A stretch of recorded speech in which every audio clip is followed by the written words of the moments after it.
Hello বন্ধু, কেমন আছো? আশা করি ভালো আছো। আজকে আমি নিয়ে আসছি হাঁসের মাংস রান্না করব। 1 কেজি হাঁসের মাংস হয়েছে।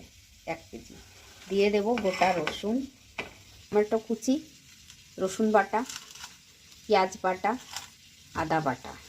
বহুত সিম্পলি রান্না হবে। এই যে দুটো গোটা আলু দিয়ে দিছি, ভাজা হয়ে গেল, উঠে রাখবো।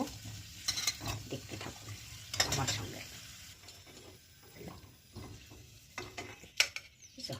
দুটো তেজপাতা, গোটা জিরে, পেঁয়াজ, আদরক, রসুন, এটা কুচি,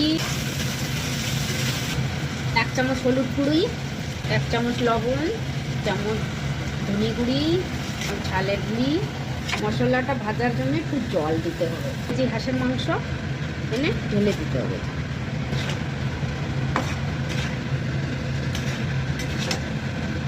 দিয়ে দেব কড়া ছিল, গরম জল দিয়ে দেব।